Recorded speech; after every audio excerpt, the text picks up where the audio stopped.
네, 반갑습니다. 페이지 84쪽을 피십시오.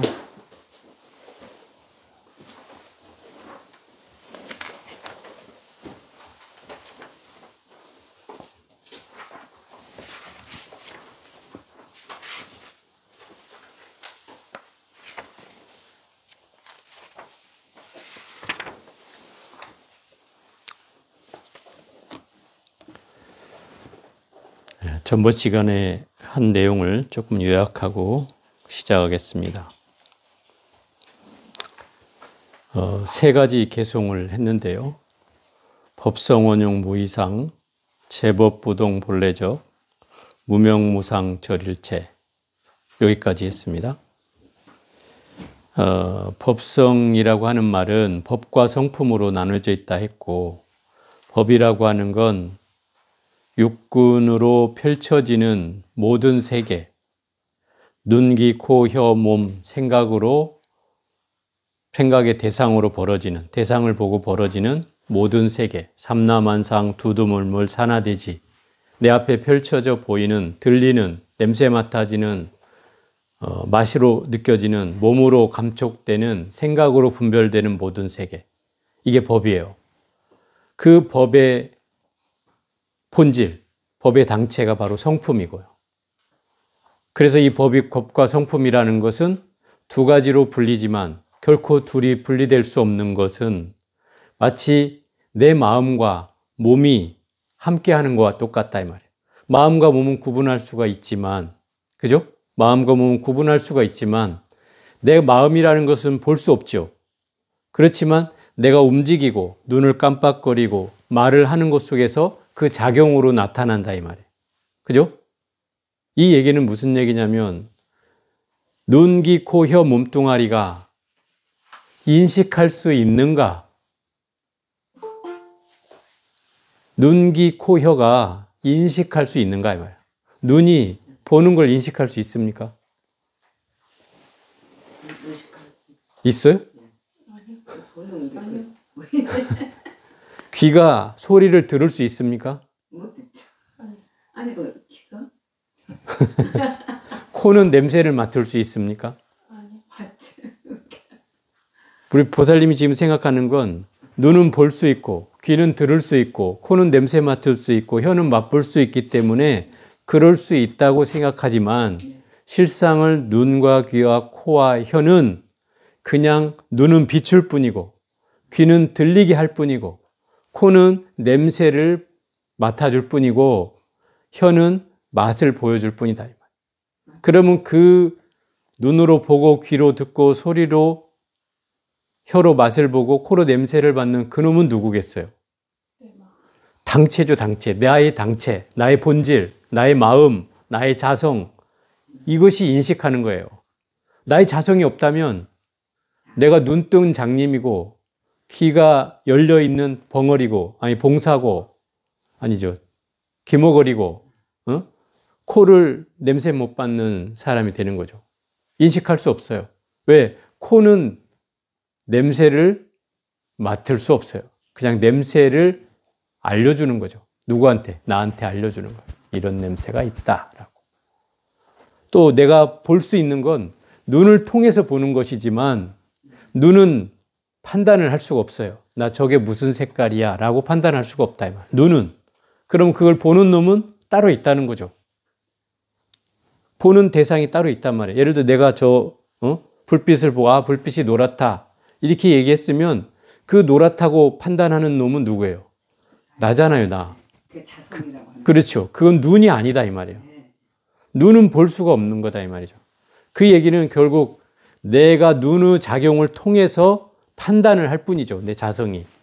그러면 결국 눈이라는 것과 마음이라는 것 속에서는 둘로 구분되지만 설수 둘이 아니라는 것은 결국 눈을 통해서 하나가 되기 때문에 그 얘기를 하는 것이다 말이에요.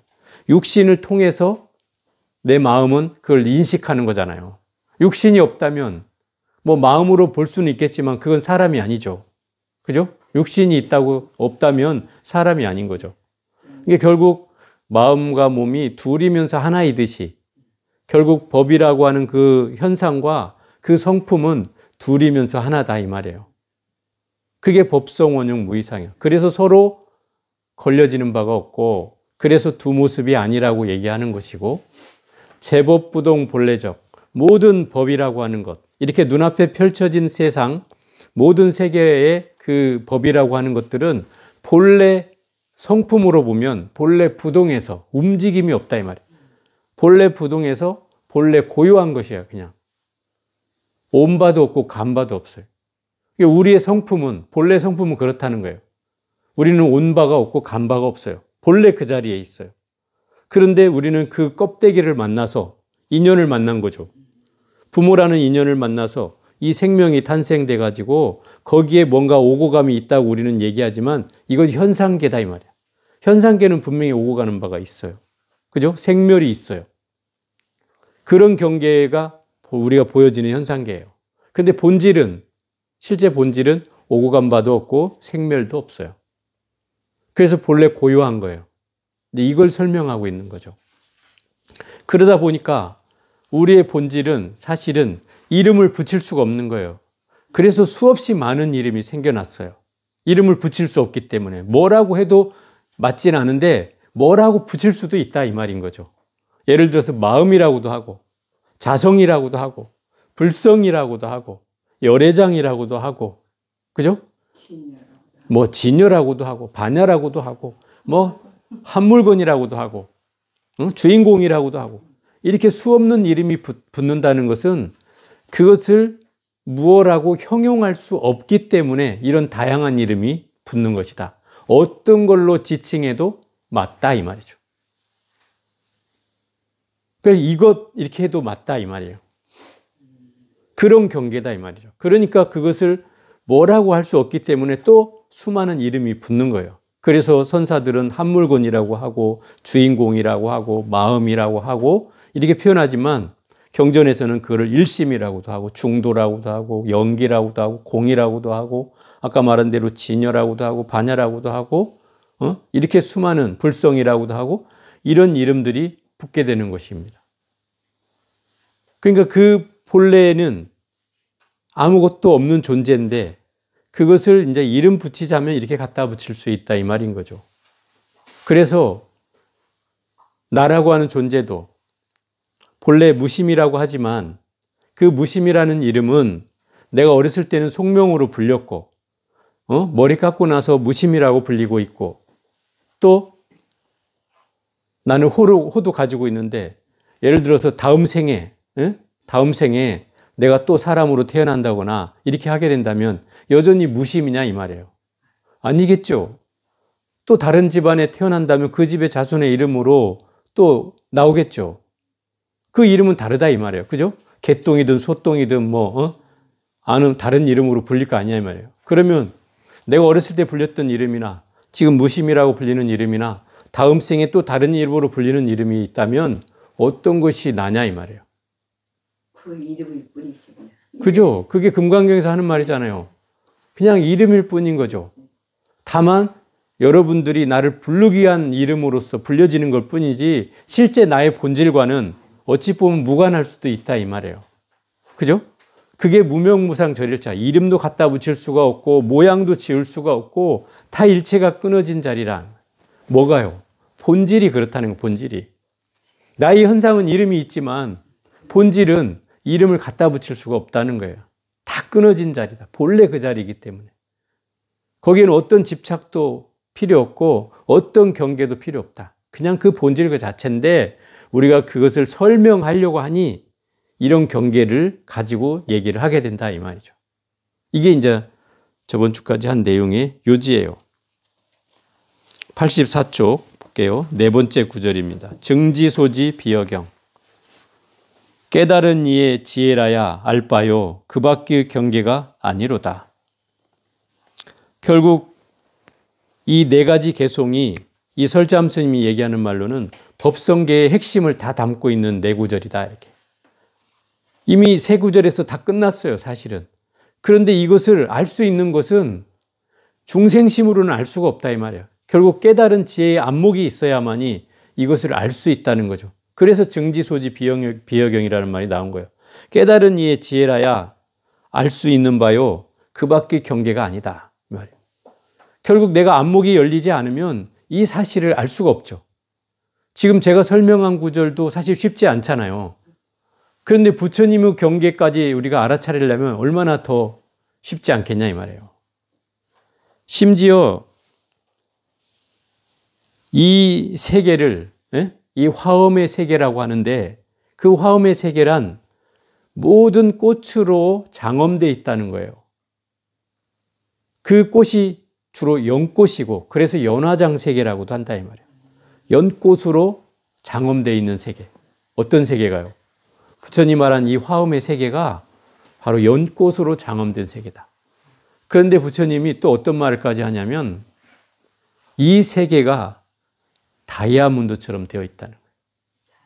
다이아몬드. 이 화엄경에서 하는 말이에요. 예를 들어서 한번 얘기해 봐요.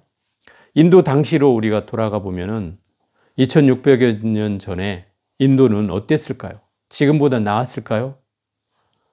지금보다 문명이 더 발달됐을까요? 뭐 발전한 곳도 있겠지만 아마 지금보다는 더 열악했을 거라고 보여져요. 뭐 그때는 문자도 없었고 뭐 기록을 할 수도 없었으니까 그 상황을 더 자세히 알 수는 없었겠지만 결국 지금 인도라는 사회를 우리가 뭐 성지순례나 이렇게 가보면 인도에 3대 악재가 있어요. 3대 악재. 인도를 싫어하는 사람들이 제일 싫어하는 표현인데 첫째, 지저분하다. 더럽다. 그 다음에 두 번째, 사람이 바글바글하다. 사람 때문에 힘들다. 또 세 번째, 시끄럽다. 소음이 많다. 그저 그냥 막 앞에 사람, 뭔 사정이 있건 간에 무조건 이 클락션을 울리고 본다. 심지어 저 차 뒤편에, 앞차 뒤편에 푸시 더 혼. 어느 채나 써 있어요, 이게. 푸시 더 혼이 뭔지 알아요? 클락션을 눌러라. 이 말인 거예요. 그러니까 가는 사람마다 뭐 막히기만 하면 빵빵빵빵 눌러대요. 그러니까 그걸 밖에서 차를 타고 갈 때는 잘 못 느끼죠. 내 차만 소리가 나니까. 밖에서 그 소리를 듣고 있으면 막 사방에서 빠빠빠빠빠빠 하는 거예요. 심지어 그 인도에는 소리도 굉장히 오묘한 그 클락션이 있어요. 빠빠빠빠빠빵 막 이렇게 하는 거예요. 트럭들 있잖아요. 엄청납니다, 소리가. 그래서 특히나 시장에 가서 이렇게 있어 보면 그 소음 때문에 처음에 갔을 때는 사람들이 이제 극과 극으로 나뉘는데 처음에는 다 좋다는 사람 부류, 싫다는 사람 부류로 이렇게 딱 나눠져요. 그러니까 인도를 평가하는 사람 중에 좋다는 사람 반이면 싫다는 사람 반이에요. 좋다는 사람은 그 지저분한 모습, 더러운 모습, 아주 미개한 모습, 그런 것들이 마치 내가 어린 시절에 똑같이 겪었던 그런 경험을 떠올리게 해서 추억이 생각난다고 해서 좋아하는 사람이 있어요. 또 인도라는 사회는 그 더러움에 대한 개념을 확 깨버려요. 왜냐하면 그 사람들도 그 더러움 속에서 살아. 그 먼지구덩이에서 사는데도 전혀 개의치 않고 살아. 거기에서 뭐 앉고 서고 눕고 다 해. 심지어 그런 자리에 가서 또 화장실까지 봐. 그러니까 더러움이라는 것은 그곳에서는 뭐가 더러운데? 그러니까 이 더러움의 끝판왕이야. 더러움이 더 이상 더러울 게 없는 것 같은데도 그 더러움에 소위 말하면 속박되지 않는다는 거죠. 거기에 사람들이 매이지 않아요. 그러니까 어떤 면에서는 더러움에 대한 소위 말하면 그 더러움 속에서 사는데 더러움 속에 사는데도 더럽지 않은 느낌을 받을 수 있을 정도로. 더러움에 대한 경계가 벗어나진다는 뜻이죠. 또 소음도 끝판왕이야. 그런데도 그 경계에서 내가 처음에는 노이로제가 걸릴 정도로 그 소리에 예민해져요. 막 계속 여기서 신경 안 쓰던 것들을 신경 쓰게 되니까 예민해지는데 몇 해를 가다 보니까 어느 순간 이제 그 소리도 넘어가는 거예요. 또 처음에 아이한테도 많이 속았어요. 그 초롱초롱한 눈망울로 나를 쳐다보면서 give me $1, give me $1 이러는데 처음에는 막 주고 싶은 마음이 막 굴뚝같이 생겨. 그래갖고 몰래도 줘보기도 했고, 그런데 하나만 줬다 그러면 동네방네 다 소문이 나가지고 한 명이었던 게 10명, 20명, 30명 늘어나는 건 5분도 안 걸려요. 그러면 연신 이제 둘러싸여서 어디 가는 동안마다 애들이 give me $1, give me $10를 들어야 돼. 30분을 가면 30분 동안 들어야 하고 끈질겨요. 그래갖고 한 두 해는 또 애들한테 질렸어요. 그러니까 애들이 막 보이면 피해 다녔어요. 이렇게 숨어서. 그리고 선글라스를 끼고 눈을 안 마주치는 거예요. 눈 마주치면 이게 벌써 마음이 달라져요. 그래서 이제 그렇게 하고 몇 해를 보냈는데 그러다 보니까 어느 순간 이제 그 아이들도 또 넘어가게 된다. 그러니까 결국 더러움과 그 소음과 인파에 딱 넘어가면 인도는 천국이 돼요. 그것만 넘어가면. 근데 거기에서 다 걸리는 사람들은 인도는 다시는 가고 싶지 않다라고 얘기해요. 네, 그런 차이가 있죠. 그런데 부처님이 그 땅에서 났단 말이에요. 문제는. 그죠? 어떤 사람은 그래요. 왜 부처님 하필 인도에서 났을까요? 이렇게 물어보는데 제가 인도를 늘 가면서 느꼈던 것은 그런 경계로부터 사람을 자유롭게 해준다는 거예요. 어떤 면에서는. 우리는 늘 더럽고 깨끗함에 대해서 굉장히 분별심이 있잖아요. 어? 그죠? 깨끗한 곳에 살고 있는데도 그 더러운 곳을 만나면 그 더러운 곳을 우리가 어떻게 보면 혐오하고 어떻게 보면 싫어하고 막 벗어나고 싶고 이런데 인도는 이미 더럽고 이미 주변 환경이 다 더러우니까 거기에서 벗어날 수 있는 공간이 많지 않다 이 말이에요. 그러니까 그곳에 그냥 인정해버리는 마음이 더 크다 이 말이죠. 그러다 보니까 더러움의 경계가 더럽지 않게 느껴지는 거예요. 다 깨달은 사람들이 많이 있어요. 그래서 성자들이 많아요. 거기가. 그런 경계들이 넘어갈 수 있는 이유가 있단 말이에요. 그러니까 부처님이 또 재밌는 것은 아까 제가 다이아몬드라고 했잖아요. 이런 세계가 다이아몬드 같다고 표현했다는 거예요. 그 더럽고 지저분하고 그런 곳이 다이아몬드 같이 보였다는 거예요. 자, 한번 다시 설명해 볼게요. 부처님이 제가 전에 시간에 얘기했나요? 사사무의 목계라는 걸 얘기하면서 우리 앞에 수많은 먼지들이 놓여져 있다고 했어요. 그죠? 먼지가 여러분과 여러분 저 사이를 다 꽉 채워져 있어요. 그죠? 꽉 채워져 있어요. 우리는 그걸 보지 못할 뿐이지 여러분과 나 사이에 이미 먼지로 가득 차 있어요. 한 채 틈도 없을 정도로 가득 차 있어요.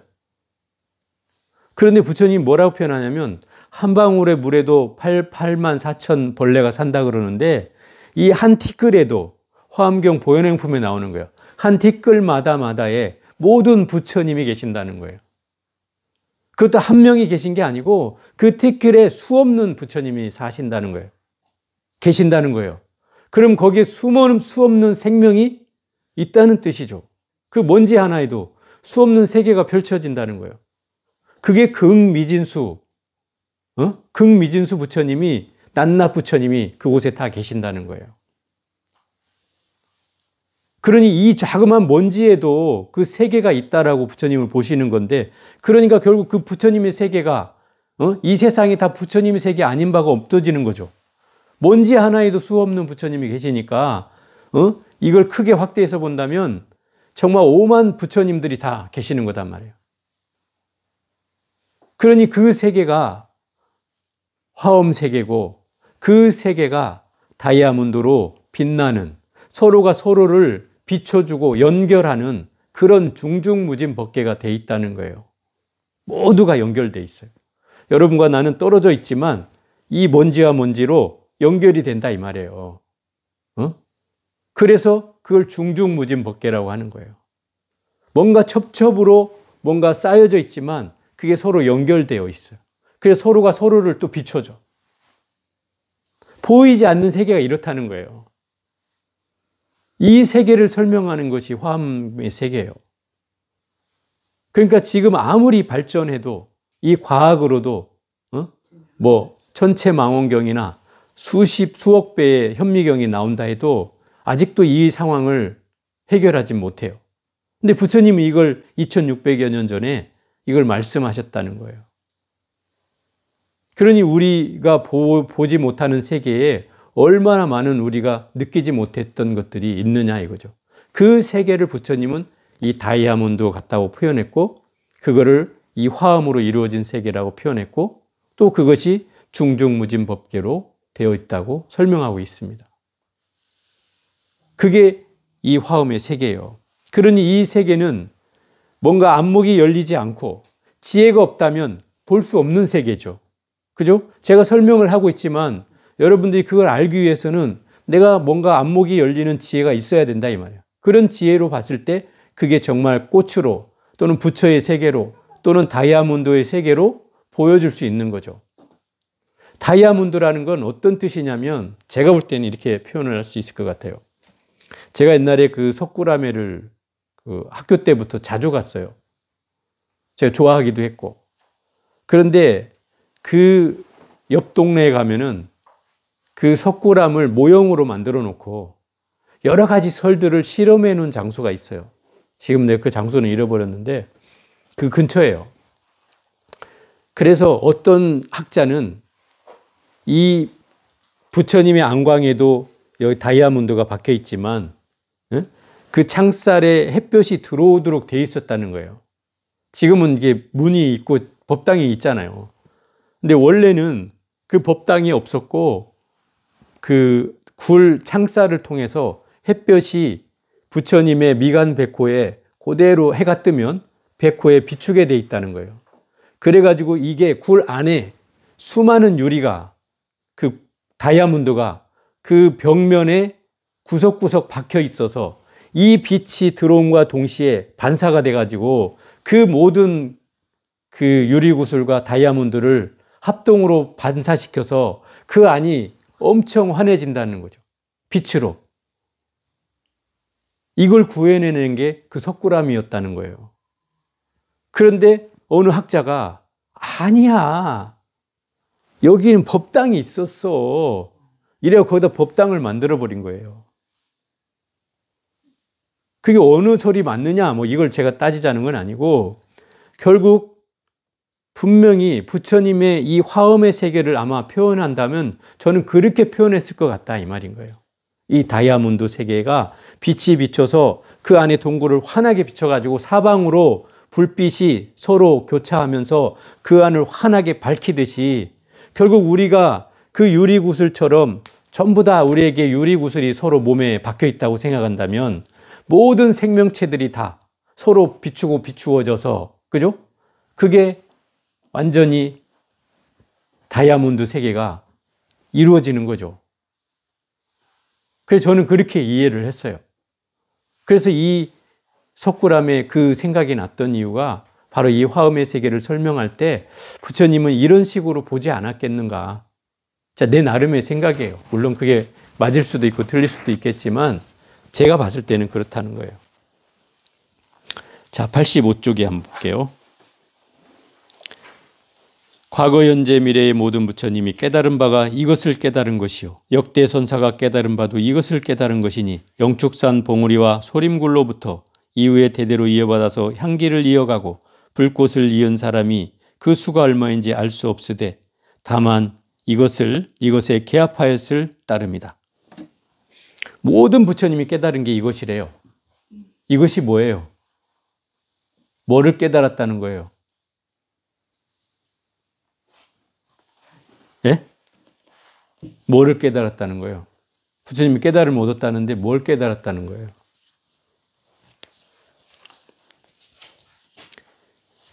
부처님이 깨달은 건 본인의 마음을 깨달았겠죠. 그죠? 그거를 이제 교리적으로 설명하면 연기법을 깨달았다는 거고, 또 우리가 선에서 하는 말로 얘기하면 성품을 깨달았다는 거고, 그죠? 우리가 하는 말로 하면 마음을 깨달았다고 하는 거다. 이런 표현이에요. 이것이 바로 그 자성을 깨달았다고 표현하거나 마음을 깨달았다고 표현하거나 또는 연기를 깨달았다고 표현하는 그것이 이것이에요. 모든 부처님이 그랬단 말이에요. 과거의 수많은 부처님들이 우리 삼천불 명옥에 나오는 것처럼 과거의 천불 부처님이 이것을 깨달았고, 또 현재 부처님들이 이것을 깨달았고, 앞으로 부처님들도 이것을 깨달을 거라고 하는 거예요. 그럼 역대조사도 이것을 깨달았다는 거예요.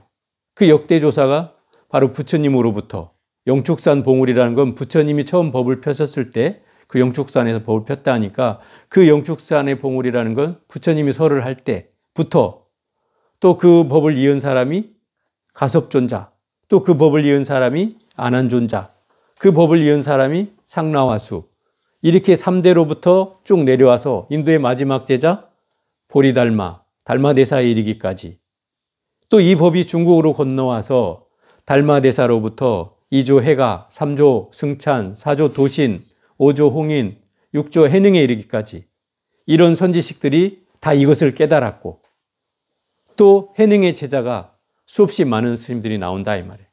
거기로부터 5명의 종파가 만들어지고 5가 7종의 그 제자들이 또 해서 이 선불교가 중흥되는데, 그 모든 선지식들이 다 이것을 또 깨달았다는 거죠. 그게 또 우리나라까지 또 연결되어서 우리나라에도 이 역대 조사들이 있잖아요. 우리가 예불할 때 아까도 얘기했지만 역대 제대 선지식이라는 말이 역대로 흘러오면서 법을 이어온 수많은 선지식들을 말한다 이 말이에요.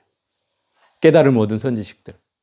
그걸 우리가 늘 예불할 때마다 지송하는 이유가 그거다 이 말이에요. 그런 선지식의 법을 이어서 지금까지도 이어져 오고 있다 이 말이죠.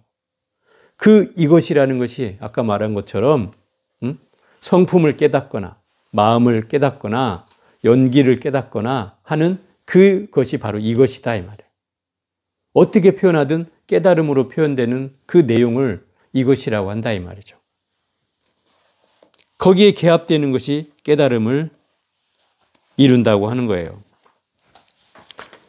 자, 86쪽에 한번 볼게요. 86쪽. 경계란 위에서 말한 바와 같이 일체를 떠난 것이니 생각의 여지가 있는 경계가 아니다. 이러한 즉 경계와 세간의 경계가 같은가 다른가. 이 경계란 말은 애매모호한 표현이긴 한데, 우리가 예를 들어서 저도 이런 말을 많이 쓴단 말이에요. 스님 제가 막 꿈속에서 막 이런 게 꿨어요. 그럼 그런 거 다 경계야. 또 여러분들이 어디 와서 이상한 소리를 듣고 와가지고 마음이 막 불안하고 이럴 때 또 뭘 물으면 그런 얘기를 하죠. 다 경계에 내가 휘달리는 거야. 그 경계라고 말할 때는 나를 시험한다는 어떤 대상으로 판단될 때 그걸 경계라고도 표현해요. 저도 그런 말을 잘 쓰기도 하고. 근데 원래 경계의 의미는 어떤 라인에 걸쳐 있다는 뜻이기도 해요. 라인이라는 건 그게 두 가지로 구분하자면 부처의 경계냐, 중생의 경계냐, 또는 번뇌의 경계냐, 깨달음의 경계냐 하는 이런 경계로 나눠서 얘기할 때 그걸 경계라고도 하기도 한다 이 말이에요. 그러면 그 경계에 따라서 부처의 경계가 있을 때 틀릴 것이고, 그죠? 중생의 경계에 있을 때 또 다를 거 아니에요? 그래서 원래 이 경계라는 건 일체를 다 떠나버리는 건데, 여기서 앞에 말한 이 경계는 무슨 뜻이냐면 깨달은 이라야 알바요 그 밖의 경계는 아니로다, 이렇게 얘기했단 말이에요. 깨달은 자의 소식 외에는 그 밖은 아무것도 아니다 이 말인 거죠. 어떤 경계도 소용이 없다. 그러니까 여기서 말하는 이 경계는 세간의 경계와 부처의 경계를 나눠서 설명하고 있다는 거예요. 그러면 이 경계로 봤을 때 같은가 다른가 이렇게 얘기하고 있는 거죠. 우리가 세속에서 말하는 경계는 중생의 경계이고 또 번뇌의 경계이고 괴로움의 경계라면, 이 출세간의 경계는, 그 세간을 벗어난 경계는 부처의 경계이고 깨달음의 경계이고 지혜의 경계다 이 말이에요. 근데 이게 같으냐 다르냐 이 말이에요. 여러분 봤을 때는 어때요? 같아요, 달라요? 같죠. 같아요? 같아요. 같아요? 왜 같아요? 그러니까는 지금 법문 하시면서 둘이 아니라고 그랬잖아요. 껴 맞춰. 틀리진 않았는데, 그러니까 이런 거죠. 우리가 번뇌즉 보리, 중생즉 부처, 이 말은 들어봤잖아요. 중생이 곧 부처요, 번뇌가 곧 보리다, 깨달음이다. 그러면 번뇌라는 건 중생이 가지고 있는 거고. 그죠? 중생즉 부처라는 건 중생과 부처는 엄연히 구분될 수 있는 존재인데 왜 이게 같은가? 그걸 얘기하려면 중생이라는 속성을 우리는 알아야 된다. 중생은 영원히 중생이 아니에요. 그죠? 깨달으면 부처로 이루어지는 게 그 중생이잖아요. 그런데 중생이 없다면 부처도 없는 거예요. 그렇죠? 중생이 없다면 부처가 될 이유가 없잖아요. 또 번뇌가 없다면 깨달음을 얻을 이유가 없는 거예요. 번뇌가 있기 때문에 우리는 그 보리를 구하려고 하는 거잖아요. 그죠? 번뇌를 벗어나기 위해서 그 보리를 구하는 거잖아요. 만약에 번뇌가 없다면 보리를 구할 이유가 없죠. 또 내 중생이라는 게 없다면 부처를 구할 이유가 없는 거예요. 그런데 이 두 가지는 반대 속성이 있잖아요. 반대 속성. 그죠? 번뇌의 반대편에 지혜가 있고 중생의 반대편에 부처가 있죠. 그런데 이 두 가지는 속성으로 같다 이 말이에요. 공통점이 있다. 왜? 번뇌를 벗어난다는 것은 번뇌가 있기 때문에 벗어나려고 하는 것이니 번뇌가 있다면 당연히 그걸 벗어날 수 있는 방법이 생겨나는 것이잖아요. 그래서 번뇌가 있기 때문에 번뇌를 통해서 깨달음을 얻으려고 하는 것이죠. 그러니까 번뇌 즉 보리라고 하는 말은 번뇌가 없다면 깨달음도 없고 번뇌가 있기 때문에 깨달음을 구하는 것이니 그 번뇌가 깨달음의 씨앗이 된다는 거죠. 그죠? 중생이 부처의 씨앗이 된다는 말이다. 이 말이에요. 그죠? 이해가 돼요? 그 중생이 만약에 없다면 부처를 만들어낼 일도 없고 번뇌가 없다면 보리를 만들어낼 일도 없는 거죠. 그러니까 결국 우리가 반대로 얘기하면 그런 얘기예요. 이 대승불교는 핵심이 그거예요. 번뇌를 없애야만 부처가 되는가? 아니라고 얘기해요. 번뇌 속에서 부처를 얻으라 하는 거예요. 번뇌 속에서 깨달음을 얻으라 하는 거예요. 왜냐하면 그 번뇌를 통해서 깨달음을 만들어낼 수 있기 때문에 그렇다는 거죠. 그래서 번뇌를 딱 끊어내가지고 어떻게 절단해서 보리를 얻는 게 아니라 번뇌를 통해서 깨달음을 얻으라 이렇게 얘기하고 있단 말이에요. 이게 좀 다른 개념이에요. 그 얘기 무슨 얘기냐면 번뇌를 통해서 번뇌를 각성하고 번뇌를 알아차리고 그죠? 번뇌를 끊임없이 집중해서 그걸 알아차려 가다 보면 그게 부처로 이루어진다 이 말인 거예요.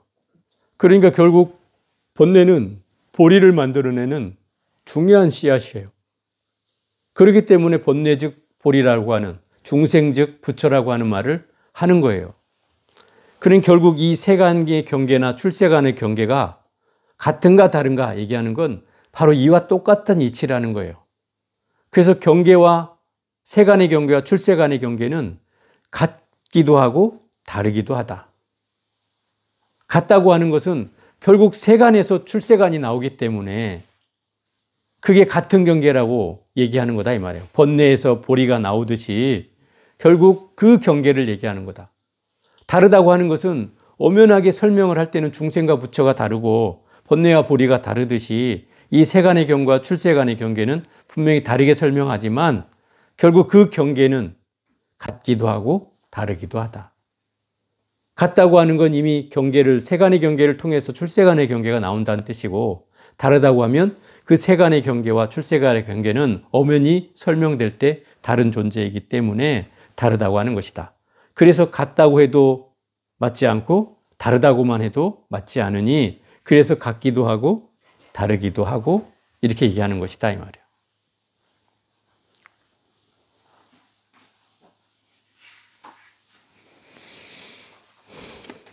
자, 87쪽 잠자코 있다가 이르되 대장부가 지혜의 칼을 잡았으니 반야의 칼날에 금강의 불꽃이구나. 다만 능히 외도의 마음만을 꺾은 것이 아니라 벌써 천마의 간담을 떨어뜨렸다네. 돌 재차 범하는 것은 용납하지 않으리라. 이제 이건 거의 선문답을 해놓은 거예요. 대장부라고 하는 말은 스승이란 뜻으로 우리가 해석을 하는 게 더 좋을 것 같아요. 큰 스승, 또 선지식 이런 말이에요. 그 선지식이 지혜의 칼을 잡았어요. 이걸 지혜의 검 또는 활인검이라고 해요.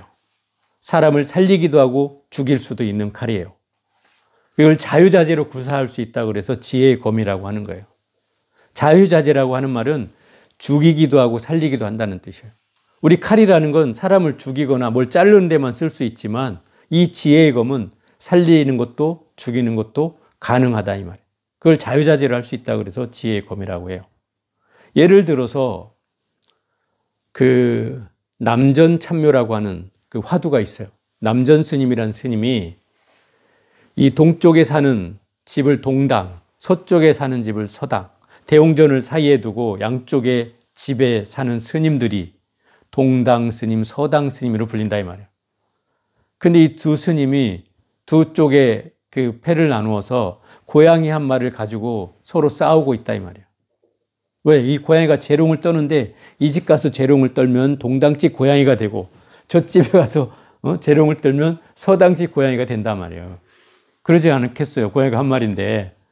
그러니까 서로 고양이를 차지하려고 서로 스님들이 야 우리 집 고양이야. 아니야 무슨 소리야 우리 집 고양이야. 우리한테 더 밥을 많이 얻어먹었다고. 이러니까 저쪽에서는 무슨 소리야 우리가 더 맛있는 거 많이 줬어. 이러고 막 서로 싸우고 있는 거예요. 그 광경을 본 이 남전 스님이란 스님이 그 대중을 다 불러 모아놓고 고양이를 딱 잡아다가 탁 목을 잡아들고 외쳐요. 자, 너희들이 일러라. 너희 한마디가 이 고양이를 살릴 수 있으며 너희 한마디가 이 고양이를 죽일 수 있느니라. 자, 일러라.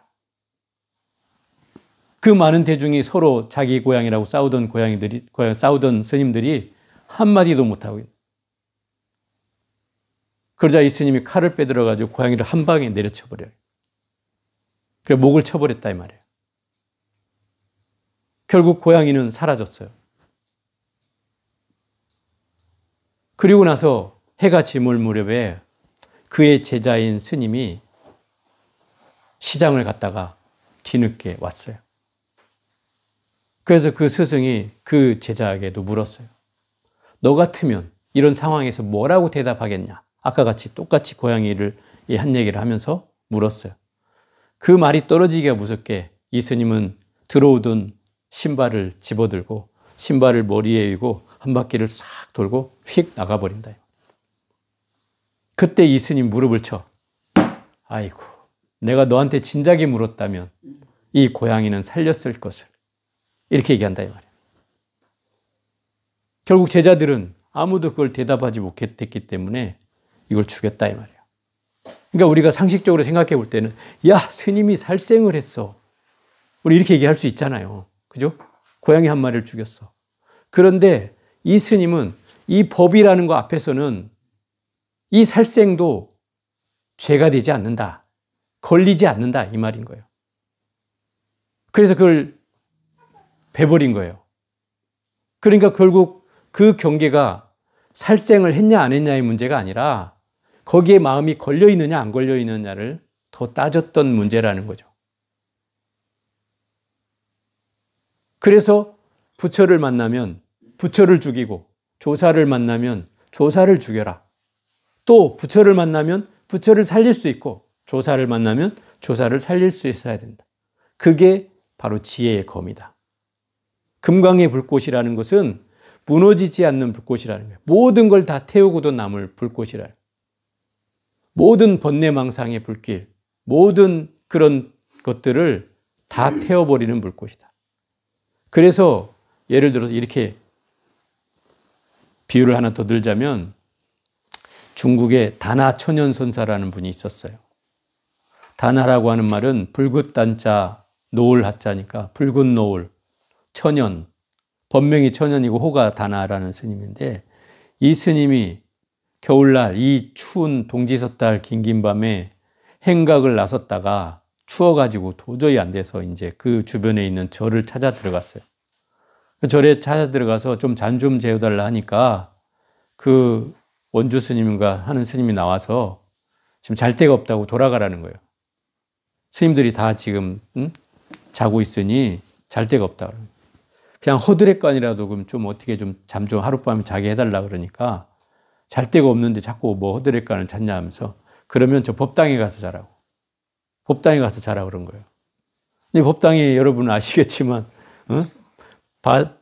마룻바닥에서 냉골이 막 스물스물 올라오는 데서 자라고 하니 거기에 들어놓여 있다가 갑자기 자기가 동태되게 생긴 거예요. 그리고 갑자기 나가서 땔감을 찾았는데 아무리 찾아도 땔감이 없어, 땔나무가. 근데 옛날 법당에는 구들이 놓여져 있었어요, 구들이. 지금은 뭐 구들이 있는 데가 거의 없지만 옛날에 법당도 구들이 놓여져 있었어요.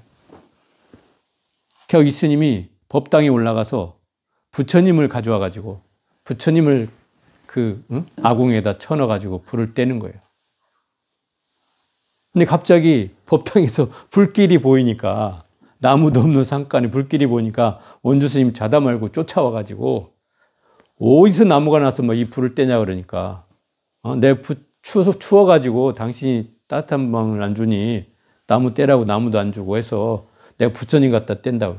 아니 어떻게 부처님을 갖다 뗄 수 있냐고 막 노발대발 얘기하는 거죠.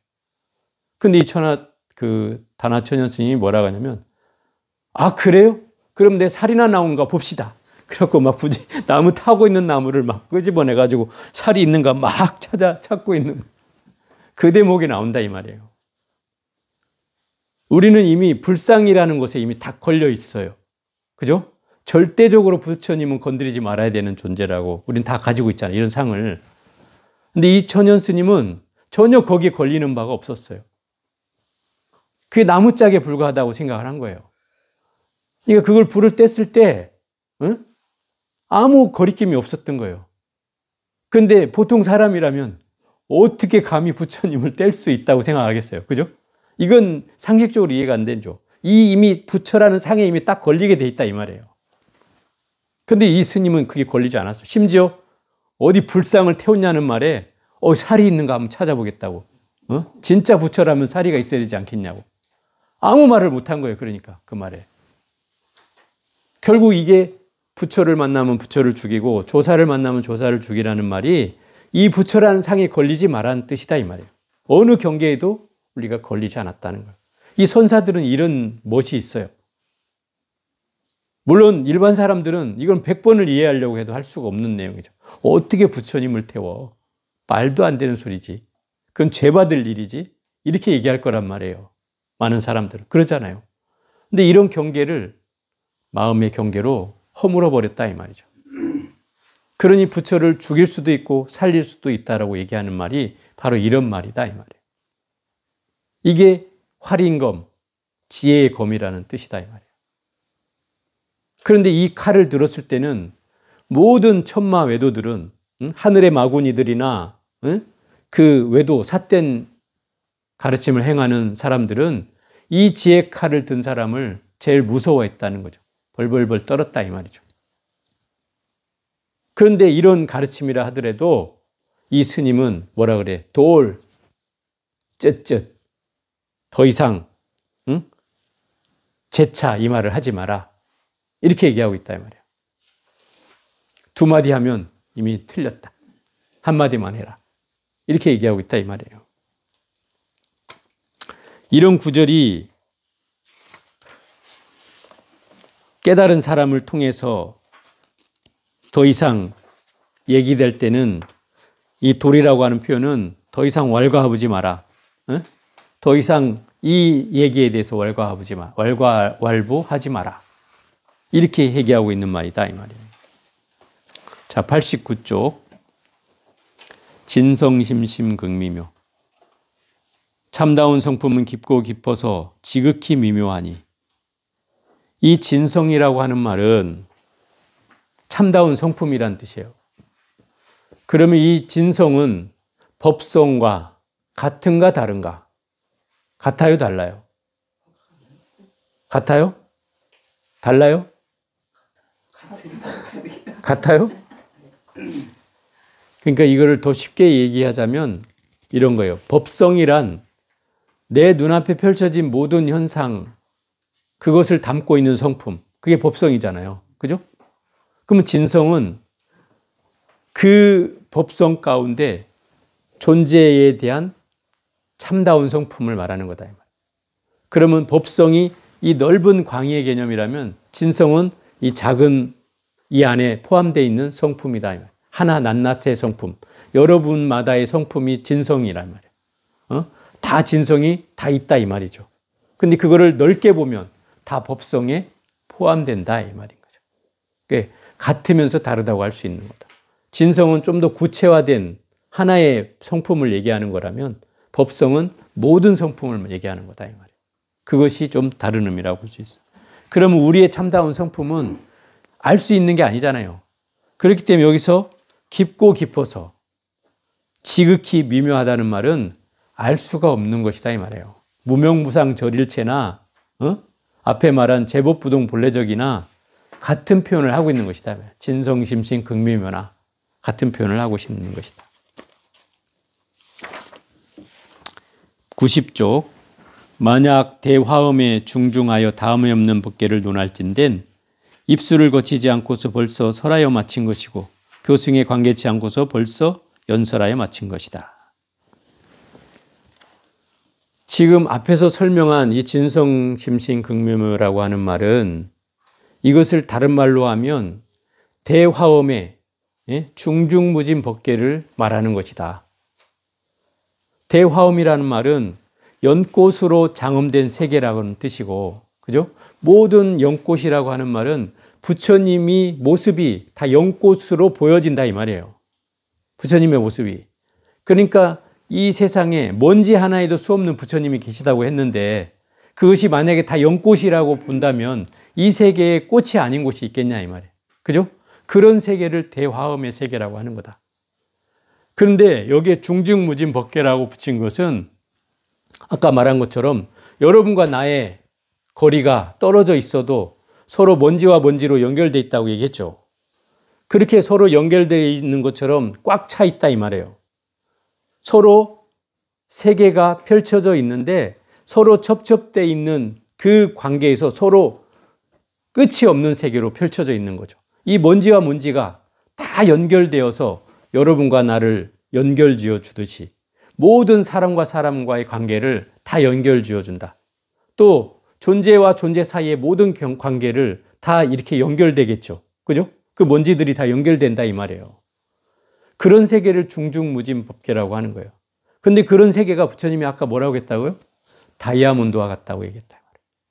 그렇게 서로가 서로를 비춰서 수없는 빛이 또 그 먼지와 먼지들끼리 또 비치고 사람과 사람이 또 비치고 이렇게 해서 모든 세상이 비친다고 생각해 보세요. 그러면 그 빛은 광명으로 넘치는 세계가 되겠죠. 그래서 이 화엄경을 부처님이 뭐라고 표현해요? 광명으로 설법하신다라고 표현하잖아요. 광명으로. 그죠? 말로써 설명하는 게 아니고 빛으로 빛을 쪼아서 법문을 설하시고 계신다. 물론 그 대신 설하는 사람은 모든 보살들이 등장해서 대신 설하지만 결국 부처님은 빛으로 설법을 하고 계신 것이다. 그래서 부처님은 말하지 않았어도 이미 법을 설했고, 그죠? 그리고 입을 대지 않았어도 이미 법을 설했고, 말씀하지 않고서도 이미 경전이 만들어지고 있는 것이다 이 말이죠. 그런 경계를 설명하고 있는 거예요. 입을 열지 않았어도 이미 설해져 있고, 내가 뭐 경전을 얘기하지 않았는데도 이미 부처님 말씀이 다 되고 있는 것이다 이 말이죠. 이런 세계를 중중무진 법계라고 한다 이 말이에요. 그러니 이 세계가 우리가 상상할 수도 없는 그런 세계의 모습을 부처님은 이렇게 수많은 언어로 표현하고 있다는 거죠. 이게 화엄의 세계예요. 그래서 우리가 이 화엄의 세계를 이해하는 것은 모든 기본적인 경전의 지식이 바탕이 되지 않으면 쉽게 이해하기가 쉽지 않은 경전이다 말이에요. 그래서 우리 강원에서도 제일 마지막에 배우는 것이고 또 저희도 이 선언의 결정판이 되고 있는 거예요. 화엄의 세계가. 물론 이 외에도 뭐 또 배울 게 있겠지만 어쨌든 교리적으로는 그렇다 이 말이에요. 자, 91쪽 한번 더 해보겠습니다. 설사 시냇물 소리로 혀를 삼고 산색으로 몸을 삼으며 온 산하대지로 정멸도량을 삼고 모든 요정과 비정으로 대중들의 모임을 삼는다고 하여도 말을 붙일 수 없고 찬양을 다하기 어렵거늘 의상법사가 구멍을 꿰맨 데가 없는 곳에 들어가 억지로 천착을 내었으니 이른바 그에게 이미 상처가 없다면 더 이상 상처를 내지 말라고 한 것이다. 시냇물 소리로 혀를 삼는다. 이 얘기 무슨 얘기냐면 시냇물 소리로 법문을 삼는다는 뜻이고, 시냇물 소리가 부처님의 음성, 법문의 소리고, 또 산빛이, 산의 빛깔이 그게 부처님의 몸을 삼는 것이고, 또 그 온 산하대지가 부처님의 깨달음의 도량이 되는 것이다. 또 모든 그 유정무정들의 세계가, 모든 대중들이, 불법을 배우는 대중들이 모임을 삼는다고 하는 것은 바로 진리 그 자체를 설명하고 있는 것이다. 제가 아마 초창기에 얘기했던 것처럼 화엄은 있는 그대로의 진리의 세계를 표현하는 말이다, 이 말이에요. 세상에 존재하는 모든 건 다 부처요. 부처 아닌 바가 없고, 그죠? 부처가 아닌 바가 없잖아요. 먼지 하나에도 수많은 부처님이 계시다고 했으니 이 세상에 부처 아닌 바가 없죠. 또 반대로 말하면 중생 아닌 바도 없지만 부처 아닌 바도 없다, 이 말이에요. 그러니 그 소리가 들리는 건 모두 부처님의 음성이고, 눈으로 보여지는 색은 다 부처님의 청정법신이고, 거기에 모여있는 대중들은 다 부처일 수밖에 없는 그런 부처님 중생들이 수없이 존재한다라고 보는 거죠. 그런 세계를 설명하고 있는 거예요. 그러니 여기다가 뭘 갖다가 덧붙였다고 하면 그것은 굳이 군더더기에 불과하다. 생살에다가 상처를 내는 격이고, 상처에다 상처를 덧붙일 뿐이고, 눈에다가 금가루를 넣는 격이고, 이 군더더기일 뿐이다, 이 말이야. 이걸 설명하는 대목이에요. 그래서 이 소동파라는 사람이, 당나라의 시인, 유명한 소동파라고 있어요. 그 소동파라는 사람이 만들어낸 음식이, 유명한 음식이 동파육. 동파육. 중국 음식에 있잖아요. 이 소동파가 많은 백성들을 먹이기 위해서 이 동파육을 개발했대요. 근데 어쨌든 이 사람은 시인이자 관료였어요. 근데 이 사람이 오도성을 지어놓은 걸 보면 이걸 많은 사람들이 회자해서 인용을 하고 있죠. 재밌는 글들이 있기 때문에. 개성변시 장광설이요 산색비기 청정신이며 야래 84,000개요 타일려와 고사이니라. 시냇물 흐르는 소리가 다 부처님의 장광설이요 산색의 아름다운 모습들은 다 청정법신 비로자나불이다. 밤새 들은 이 소리들은 84,000 개송인 84,000 법문이고, 그 다음 날 이 이치를 사람들에게 어떻게 보여줄 수 있는가? 이게 이제 이 소동파의 오도성이었어요. 그러니까 가만히 생각해 보면 산천에 앉아서 시냇물 소리를 들으면서, 시냇물 소리가 들리는 곳에 앉아서 시냇물 소리가 바로 부처님의 음성이요, 거기에 펼쳐진 산색으로 펼쳐진 산빛이 바로 청정법신 비로자나물이고, 또 밤새 들리는 그 소리들이 팔만대장경의 법문이다. 이 이치를 내가 깨달았는데 어찌 중생들에게 이걸 보여줄 수 있단 말인가? 이게 말로서 설명이 가능하냐 이 말이에요. 이걸 이제 쏘는 게 이게 소동파의 오도성이에요. 결국 이 말은 이 우주법계에 펼쳐진 세계가 이미 진리 그 자체다 이 말이죠. 그것은 내 안목이 열려야만이 이 세계를 볼 수 있는 거예요. 그죠? 아까 증지소지 비여경이라고 했잖아요. 그걸 깨달아서 아는 이라야 이걸 알 수 있는 바지, 그 밖에 어떤 사람들은 알 수가 없는 거죠. 이걸 일반 사람한테 야, 저 새소리가 다 부처님의 음성이고, 저 산빛이 저 북한산이 말이야, 저 청정법신 비로자나불이고, 지금 밤새 들리는 이 소리가 바로 84,000 법문이니 이런 경계를 네가 알겠느냐? 이렇게 한다고 해서 그 사람이 네, 잘 알겠습니다. 이렇게 할 사람이 몇 사람이 되겠냐 이 말이에요. 결국 이 경계는 마음의 경계로 확인해야 알 수 있는 바라는 거죠. 그런 경계를 설명하고 있는 거예요. 하나 더 해야 될 것 같은데. 자, 하나만 더 해볼게요. 비록 그러나 가르침의 바다가 넓고 깊음이 침묵의 맛에 방해되지 아니하기에 의상법사가 포용하여 걸림없이 탕탕하게 이르되 법과 성이 원흉하여 두 가지 모양이 없으니 모든 법은 움직이지 아니하여 본래부터 고요하도다. 이름도 없고 모양도 없어 일체를 여의었으니 깨달은 이의 지혜라야 알 바요 그 밖의 경계가 아니로다라고 한 이 네 구절에서 모두 말해버린 것이니 붉은 분을 바르지 않고도 곧 풍류가 있는 기상이다.